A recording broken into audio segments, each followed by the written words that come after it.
Então, gente, vamos lá começar o nosso curso sobre o Estatuto da Criança e do Adolescente. Antes de a gente iniciar o conteúdo, eu queria deixar à disposição o meu e-mail, o alexandre_napoles@hotmail.com. Joga aí, Guilherme, na tela. A gente está gravando hoje aqui com o Guilherme, né? Nosso companheiro de muitas lutas aí. Então, ó, alexandre_napoles@hotmail.com e no Facebook eu tô lá no Alexandre Napoles Filho, beleza? Então volta aqui para mim, Guilherme. Então a história é o seguinte: se você tiver qualquer dúvida na resolução de questões ou no estudo que você se debruçar, você pode mandar essa dúvida para mim, beleza? Que eu vou ter o prazer de responder, seja inbox no Facebook, ou então na timeline do Facebook, ou então por e-mail, beleza? Então, gente, o seguinte, esse curso, como abordamos, a gente vai trabalhar teorias e questões, e a gente começa com a parte introdutória. O Estatuto da Criança e do Adolescente, a Lei 8069/90, ela veio com o sentido de substituir o Código de Menores, o Código de Menores que tinha uma preocupação com somente abordar os adolescentes e as crianças que estavam em situação irregular, seja em situação de rua ou então em conflito com a lei. Então, o Código de Menores, a Lei 6697 de 79, ele se preocupou mais em legislar sobre essa situação irregular das crianças e dos adolescentes. O Estatuto da Criança e Adolescente veio numa outra perspectiva, influenciado pela nossa Constituição Federal de 88, e influenciado também pelas normas internacionais, principalmente a Convenção da Criança da ONU e também as normas de Beijing, que fala sobre o sistema de justiça da criança e do adolescente. Então, influenciado por essas normativas, esses tratados internacionais, influenciado pela Constituição Federal de 88, dentro de uma perspectiva de proteção integral da criança e do adolescente, foi o ambiente que foi elaborado o Estatuto da Criança e do Adolescente, olhando a criança e o adolescente numa perspectiva de um sujeito de direito, não olhando para essa criança e adolescente com receio,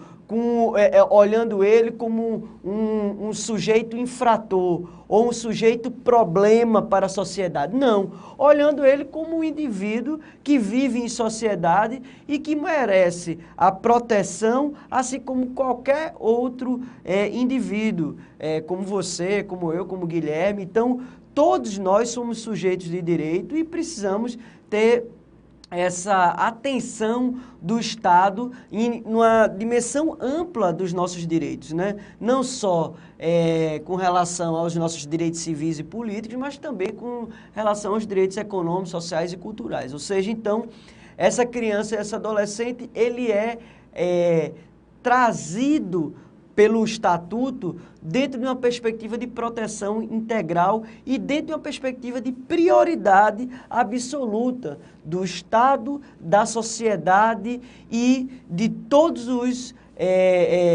e da família, né? Da família, do Estado e da sociedade. Então, todas as pessoas devem enxergar a criança e o adolescente como prioridade absoluta dentro de uma proteção integral. Então, foi esse contexto em que foi elaborado o nosso documento que vamos trabalhar durante todo esse nosso curso, beleza? Outro ponto que a gente precisa destacar é que tenham cuidado com o documento que vocês estão estudando. Cuidado com o vade-mecum que vocês estão estudando. Não estudem por vade-mecum antigo. Temos mudança recente em 2015 do Estatuto da Criança e Adolescente, por meio da Lei 13.106, de 17 de março, que trata sobre a venda e a proibição de venda de bebida alcoólica para crianças e adolescentes, então uma lei recente de 2015.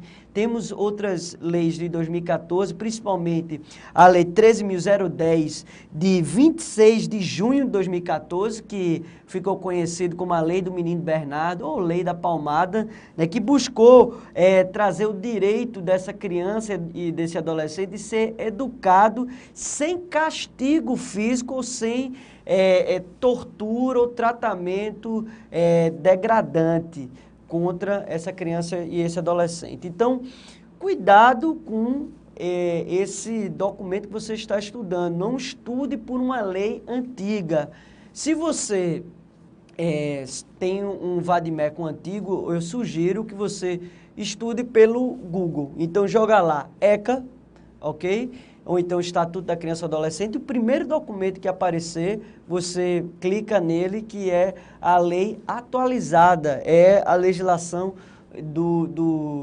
que está mais atualizada, prevista no nosso ordenamento jurídico, ok? Então, cuidado com isso, não vai estudar por lei antiga, beleza? Outro ponto importante que a gente precisa falar nessa parte introdutória é que o ECA ele é dividido em duas partes. Uma primeira parte, uma parte geral, onde tem os princípios norteadores e os direitos fundamentais da criança e do adolescente. Também fala sobre essa parte geral, sobre a prevenção trazida para proteger a criança e o adolescente. A segunda parte é uma parte especial. Essa parte especial, ela abarca os órgãos e os programas de atendimento, as entidades de atendimento para atuar com relação à criança e o adolescente. Então, a primeira parte fala sobre princípios gerais, sobre direitos fundamentais e sobre a prevenção. A segunda parte fala sobre os órgãos da administração pública, as entidades de atendimento e os procedimentos de proteção a essa criança e esse adolescente, ok? Então, o ECA ele é dividido em dois livros, né? Duas partes. Então, o que é que a gente precisa saber logo de cara nessa parte geral que a gente já inicia? O artigo 2º do nosso Estatuto da Criança e Adolescente, ele traz a diferença entre criança e adolescente. Segundo o artigo 2º, foi bem repetitivo, pleonástico, né, meu querido? Foi demais, né? Então, de acordo com o artigo 2º, o Estatuto da Criança, ele traz uma diferença. Criança é um indivíduo até 12 anos incompletos. Adolescente é de 12 anos completos até os 18 anos incompletos. Então, essa diferença que o Estatuto traz tem repercussões em diversas normativas dentro do Estatuto, que vocês vão ter que ficar atentos para a sua prova. Exemplo, com relação às medidas socioeducativas. Veja, com a criança não se aplica medida socioeducativa. Para a criança, ou seja, para o indivíduo até 12 anos incompletos, só se aplica medidas protetivas. As medidas socioeducativas vão se aplicar somente aos adolescentes. Outra questão que o ECA traz em relação à criança e ao adolescente é em relação, por exemplo, à adoção. Quando o Estatuto traz no seu artigo 45, parágrafo 2º, que o adolescente ele vai ser necessariamente ouvido quando se tratar de um processo de adoção. Então, se você for adotar um adolescente, uma pessoa maior de 12 anos até 18 anos, essa pessoa tem que ser necessariamente, obrigatoriamente, ela vai ser ouvida. Já com relação à criança, vai depender do seu desenvolvimento, ok? Então, a sua opinião vai ser levada em consideração a depender do seu desenvolvimento, beleza? Então, não ouvir ela não vai impedir que ela seja colocada numa família substituta, beleza? Então, esse diferencial entre criança e adolescente, ele é muito útil para o Estatuto da Criança e Adolescente, mas isso não é uma regra universal. Como assim, Alexandre? A Convenção da Criança da ONU, que foi criada em 1959, ela não traz uma diferença entre criança e adolescente. Para a Convenção da Criança, um indivíduo menor de 18 anos é considerado criança. E todos os termos da convenção será aplicada a esse indivíduo, ok? Então, a Convenção da ONU, aprovada por meio da Assembleia Geral das Nações Unidas, por meio de resolução da Assembleia Geral das Nações Unidas, não faz diferença entre criança e adolescente. Para fins da ONU, é criança todo indivíduo menor de 18 anos. Então, internacionalmente, cada país, inclusive, faz a aplicação de acordo com o seu ordenamento jurídico. No Brasil, o Estatuto fez essa diferença, beleza? Ok? Então, vamos ter cuidado com isso na nossa prova. Pergunta de prova. Aplica-se o ECA às pessoas entre 18 e 21 anos? Gente, aplica-se sim. Vê só, joga aí na tela, Guilherme. Seguinte, o artigo 2º, parágrafo único, ele diz que em caso de medida excepcional ou em casos expressos em lei, vai se aplicar o Estatuto da Criança e do Adolescente. Apesar de esses indivíduos entre 18 e 21 anos já terem a maioridade, ou seja, já serem considerados adultos. Então, ó, excepcionalmente, o ECA poderá sim ser aplicado. Exemplo, está lá no artigo 121, parágrafo 5º. Quando um adolescente ele praticar um ato infracional aos 17 anos e 11 meses, ou aos 17 anos, e a ele poderá ser aplicada a medida de internação até os 21 anos. Pode passar dos 21 anos, Alexandre? Não. Se ele chegar aos 21 anos, ele vai ter que obrigatoriamente ser colocado em liberdade. Não poderá ser aplicada medida de internação a pessoa maior de 21 anos, ok? Então, a pessoa cometeu o ato infracional aos 17 anos e 11 meses. Esse ato infracional, a gente vai ver ao longo do nosso curso, na sentença, o juiz ele não aplica uma pena, como é no caso de um adulto. Quando um adulto comete um crime, a sentença penal ela vem estipulando quanto que é a pena, de 3 anos, 4 anos, 5, 10, 15. No caso do adolescente, não há uma aplicação de uma pena com prazo específico. Há uma privação de liberdade, há uma aplicação de uma medida socioeducativa de internação. E nessa medida socioeducativa de internação, ela vai ser revista a cada 6 meses. Mais à frente a gente vai detalhar esse critério. Mas só para a gente ir antecipando com relação a essa aplicação excepcional do ECA.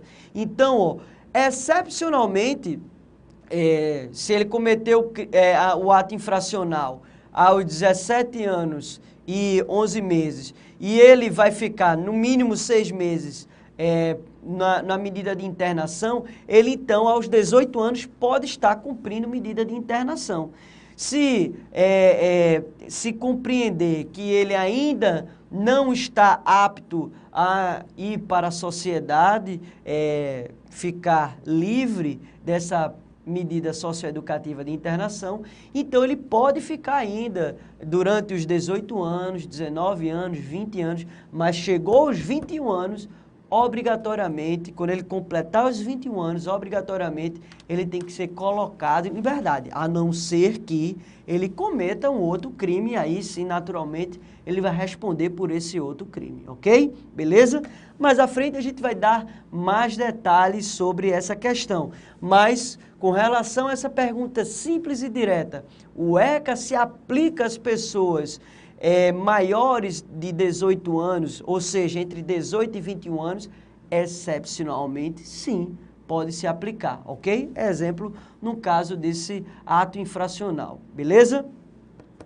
Cuidado que o STF, nosso curso ele vai passar por algumas decisões emblemáticas do STF e que são cobradas, STF e STJ, e que são cobradas nas suas provas. Então, cuidado com o entendimento do STF, nesse habeas corpus 94938 do Rio de Janeiro, entendendo que a emancipação civil desse adolescente aos 16 anos não vai alterar a incidência do ECA, porque segundo o STF, o ECA ele adotou um critério objetivo, ele adotou um critério cronológico objetivo, ou seja, o que leva-se em consideração é a idade da pessoa, independente de ela ter, no âmbito civil, alcançado essa emancipação, ok? Então, o Estatuto da Criança e Adolescente, mesmo com a emancipação desse indivíduo, será aplicado. Então, as medidas de proteção, as medidas que visam a atender aos interesses da criança ou adolescente serão aplicadas mesmo com a sua emancipação civil, ok? Cuidado com isso. Isso tem uma discussão muito grande com relação à prática de um ato infracional. Então, um adolescente que tenha a emancipação civil, ele pode ser punido de acordo com o Código Penal, segundo o STF? Não. Não, porque a nossa Constituição Federal ela é muito clara ao tornar penalmente inimputável os menores de 18 anos. Ou seja, o Código Penal não se aplicará aos menores de 18 anos.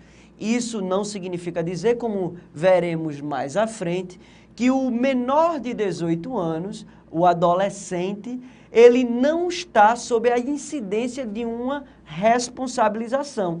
Sim, o menor de 18 anos, ele tem uma responsabilização e a ele é aplicado, a partir dos 12 anos de idade, medidas socioeducativas, que tem uma gradação, chegando até a internação, e a gente vai ver essa gradação mais à frente, quais são essas medidas socioeducativas. Mas, de antemão, a gente precisa ficar atento que a emancipação civil não exclui a incidência do ECA. Então, no caso da prática de um ato infracional por um adolescente emancipado, ainda assim vai se aplicar o ECA e não poderá se aplicar o Código Penal para fins de redução da maioridade penal, ok? Cuidado com isso na sua prova, beleza? Outro ponto importante que a gente precisa observar em nossas provas de concurso público é o seguinte: o Código Civil de 2002, ou seja, posterior ao Estatuto da Criança e Adolescente, que é de 90, ele alterou o ECA para reduzir a maioridade civil de 21 para 18 anos, como a gente já abordou aqui, ó. Cuidado, a doutrina, o STJ e o STF entendeu que o Código Civil não interferiu no ECA. Por quê? Porque o ECA é uma lei especial. Então, apesar do Código Civil ser uma lei posterior, ou seja, foi criado em 2002, foi alterado, né? Essa nova alteração surgiu em 2002, ou seja, posterior ao ECA, que é de 90. Então, esse Código Civil, ele tem o condão de alterar e incidir sobre a maioridade civil do ECA? Não, não tem esse condão, ok?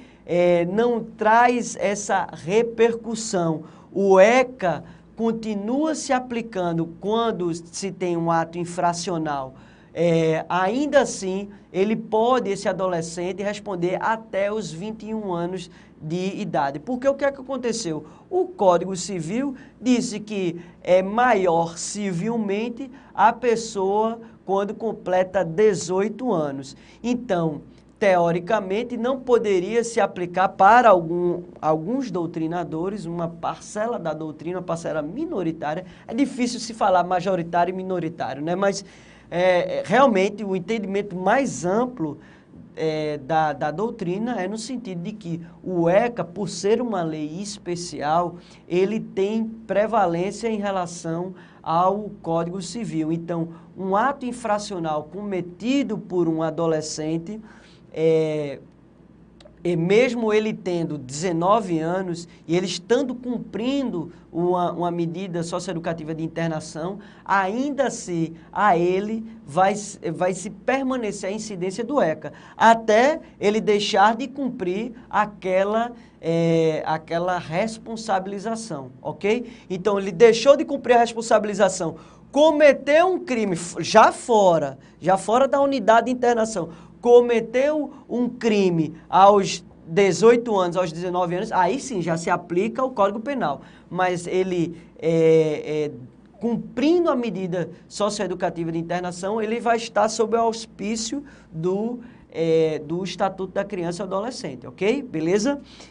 Então, fica essa atenção para vocês, beleza? Isso aí, ó, uma decisão no habeas corpus 180.066 do STJ, no STF também o habeas corpus 97.539 do Rio de Janeiro, ok? Beleza? Outro ponto importante que a gente precisa trazer em relação aos princípios do Estatuto da Criança e do Adolescente. Gente, o Estatuto ele traz diversos princípios que se aplicam em vários artigos. Ou seja, essa carga principiológica, ela é muito importante na interpretação e aplicação dessa norma. Então, ó, um primeiro princípio que a gente precisa ficar atento é o princípio da prioridade absoluta. Esse princípio ele está previsto no artigo 227 da Constituição Federal e ele tem uma grande influência da normativa internacional. Ele está na Constituição Federal e está lá no artigo 4º do Estatuto da Criança e do Adolescente. Qual é a ideia dessa prioridade absoluta? É que o Estado a sociedade e a família tem que tratar a criança e adolescente como uma prioridade absoluta, né? Então, entre várias escolhas que a gente se depara na nossa vida, a criança e o adolescente tem que ser tratado como uma prioridade absoluta. Ela deve ser protegida de forma prioritária. E aí, é como diz o artigo 4º, que está aí na sua tela. Joga aí na tela, Guilherme. É dever da família, da sociedade e do Estado. Veja que o artigo 4º, ele não traz essa obrigação, esse dever somente ao Estado, como muita gente equivocadamente pensa. É dever da família, e perceba que o legislador, ele colocou em primeira instância a família. Então, a família tem um dever inicial, é o dever máximo em relação ao Estado. Então, a família, a sociedade e o Estado têm o dever de assegurar à criança, ao adolescente e ao jovem com absoluta prioridade o direito à vida, à saúde, à alimentação, à educação, ao lazer, à profissionalização, à cultura, à dignidade, ao respeito, à liberdade, à convivência familiar e comunitária, além de colocá-los a salvo de toda forma de negligência, discriminação, exploração, violação, crueldade e opressão. Primeira coisa que a gente quer observar aqui é que o ECA, ele trouxe um primado de direitos humanos, a ideia da indivisibilidade e interdependência dos direitos humanos. Ou seja, ele traz a ideia da indivisibilidade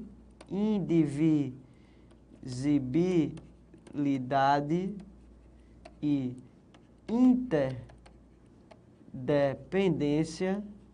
interdependência dos direitos humanos. O que é que significa isso, a indivisibilidade e interdependência? Que a criança e o adolescente deve ser visto de forma integral, protegendo os direitos civis, ou seja, o direito à vida, né? E os direitos, o direito à vida, o direito à liberdade, né? Os direitos civis, e os direitos econômicos, sociais e culturais, como o direito à saúde, o direito à alimentação, à educação, lazer, à profissionalização, à cultura, ok? A dignidade dentro dessa perspectiva mais ampla, o respeito, convivência familiar e comunitária. Ou seja, o Estatuto da Criança ele teve uma influência muito grande dessa normativa internacional, influência também direta da Declaração Universal dos Direitos Humanos, que traz essa ideia de indivisibilidade e interdependência dos direitos humanos. Então, se a prova afirmar que o Estatuto da Criança e Adolescente, ele tem essa influência da normativa internacional, principalmente da ONU, sim, isso é verdade, trazendo, inclusive, princípios trazidos por esses tratados, convenções e pactos internacionais de direitos humanos, ok? Então, dentro dessa prioridade absoluta, é dever da família, sociedade e do Estado. Volta aqui para mim, Guilherme. Infelizmente, isso ainda não foi incorporado pela nossa sociedade. O que é que acontece hoje em dia? Por conta da nova dinâmica das relações familiares, a mulher cada vez mais indo se empregando e ocupando os postos de trabalho, essa mulher, ela deixou de criar exclusivamente os filhos e também passou a ocupar outras funções na sociedade. Essa nova dinâmica social fez com que, muitas vezes, de forma equivocada, as famílias delegassem às escolas o dever de criar essa criança e esse adolescente. Isso de forma equivocada, porque a escola não traz os valores morais e os valores e os princípios da família.